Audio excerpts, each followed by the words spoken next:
All right, so we talked a lot about public speaking, becoming a better speaker, but how do you practice being a better speaker, right? So write this down right now. This is very, very vital, right? Practice doesn't make perfect. Let me say that again.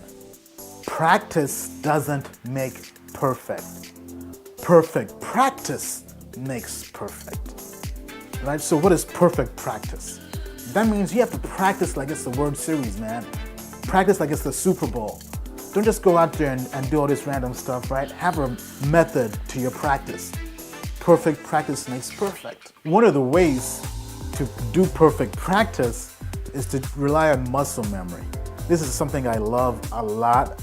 Muscle memory is basically saying that you practice something so much, so often, so hard, you basically go 100 on it, right? To a point that your muscles recall everything, right? And the best way to summarize muscle memory, whenever I practice a speech, right? If it's like a big speech, I ask myself, right? If somebody were to wake me up in the middle of my sleep and I had to deliver the speech, freestyle off the top of the dome, no paper, no outline, no nothing, can I kill it? Can I crush it? Can I hit a home run, right? That's muscle memory. You want to practice to a point where somebody will wake you from your sleep, right? You're sleeping like this, you wake up, right? Get on the stage and you just kill the speech, right? That's the level of perfect practice you want to be on.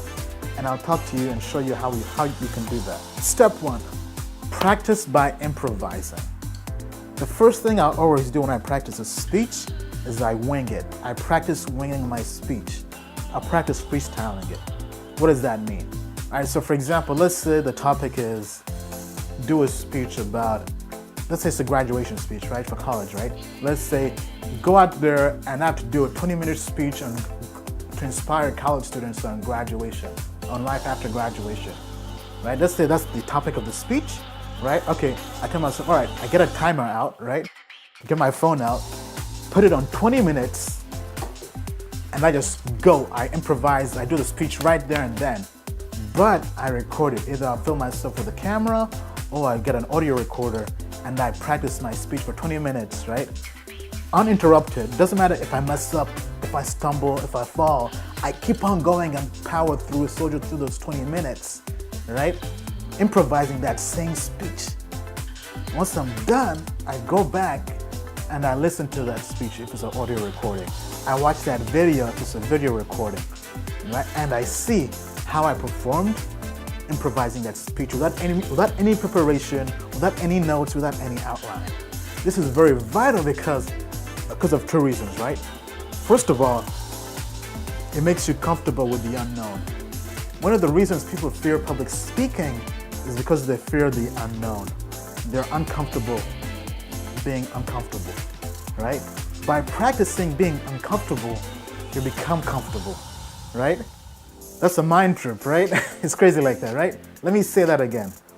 People are afraid of public speaking because they're uncomfortable of the unknown and they're uncomfortable being uncomfortable.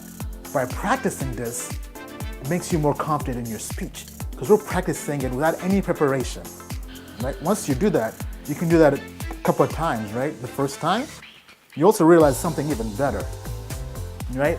This is why I love improvising a speech, because during those 20 minutes, things will come to you, ideas will come to you that you would never have thought if you sat down and tried to script that speech.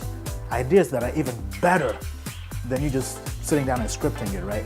You'll find during that entire process, that fluid dance of you during the speech, ideas come to you and other new inspirations come to you, which you can then take back and put into your speech and get an even better speech. Step 2, now that you've practiced your speech by improvising it, now actually sit down, take all the different things you liked during that improvisation stage, take out the things you didn't like, and now create an outline of your speech. Don't write a script verbatim. That will lead to being a horrible public speaker, right? You always want to be a great public speaker by creating an outline of your speech, just bullet points of your speech, right? Because unless you have a teleprompter, it makes no sense to try to memorize the speech, because don't forget that eye contact is vital, right? So make an outline of the speech But to make it easier to remember, create acronyms to make it easier for you, right? What does that mean? Right, so for example, if this speech is about graduation, right? Let's say there are 5 topics I want to speak on. I can word them where the first letter, the first acronym, right, could be something such as, let's say it's called Made Man, right? Let's say the acronym spells Made Man, right? So maybe the first topic starts with an M. So when I go on stage, okay, the first topic is about my mom, right? Let me talk about my mom, how she inspired me to be a great student, to graduate, to go out there and work hard. The second acronym is A. I want to talk about aspiring to greatness, right? Then let's say the next acronym is D. Let me talk about dealing with the devil you know, right? Things that try to hold you down, haters, right? So you're basically creating acronyms, right? That way, right? So going back to the whole perfect practice, if somebody wakes you in the middle of your sleep and says, okay, do this graduation speech right now, 3 a.m. in the morning, in a live audience, in your stadium, go, right? How do you recall all that? If you have the notes, the script, you're like, oh, I don't have my script, I don't have my notes. But if you got the acronym, all you got to think, Made Man, right? You go up there, Made Man. What's the first letter in Made Man? What's the first word in Made Man? Mom. Talk about your mom.